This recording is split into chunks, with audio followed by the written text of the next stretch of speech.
On commence la leçon avec le centre-ville, qui est le cœur et la communauté le plus industrialisée dans la ville d'Ottawa.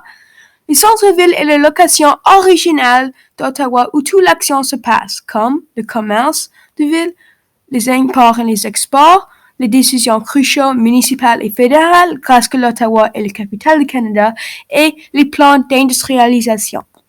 Le centre-ville est le visage d'Ottawa et attire une grande quantité de tourisme grâce à l'urbanisation développée. Le centre-ville est entouré par de nombreux types divers de magasins, des centres commerciaux, le marché et le parlement, les centres des communes, les édifices de travail, les hôtels et des restaurants. Le centre-ville est aussi très compact, ce qui permet aux gens qui l'habitent ou visitent le centre-ville de juste marcher à leur travail ou leur location désirée. Il y a aussi un système de transport très efficace dans le centre-ville appelé le OC Transport, avec aussi un métro appelé le LRT qui transporte les gens de les banlieues directement au centre-ville. Grâce à toute l'action et les avantages du centre-ville, beaucoup de gens veulent s'installer ici. Le centre-ville a une densité de 334 personnes par kilomètre carré. La deuxième communauté qu'on ira étudier sont les banlieues, des grandes communautés situées à l'extérieur du centre-ville qui sont tellement populaires.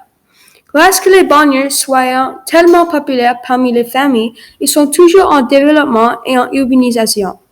Les banlieues sont si populaires, donc ils offrent des peuples une communauté qui est moins chère, plus silencieuse et un gros territoire pour les gens d'habiter et industrialiser.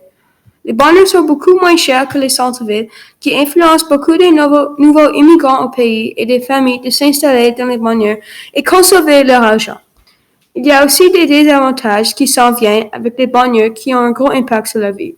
Le plus gros désavantage, c'est que les maisons sont loin de la zone centre-ville, où la plupart des travaux sont situés. Ce problème résulte en des voyages en voiture longs.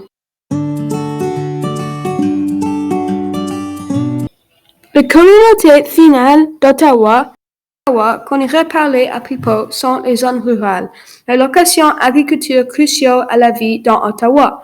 Les peuples qui vivent dans les zones rurales survivent avec ce qui se produit de la terre.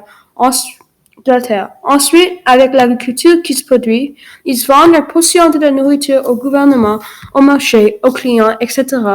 pour l'argent et gardent le reste pour le nourrissement de leur famille.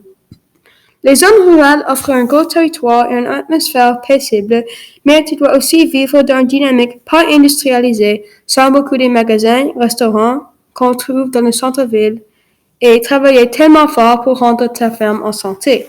Grâce à ces raisons, l'expectation de vie est moins habitable dans les zones rurales, qui résulte en beaucoup de zones rurales pour vendre. Généralement, les banlieues et les nouvelles communautés industrialisées sont construites dans la place de les zones rurales.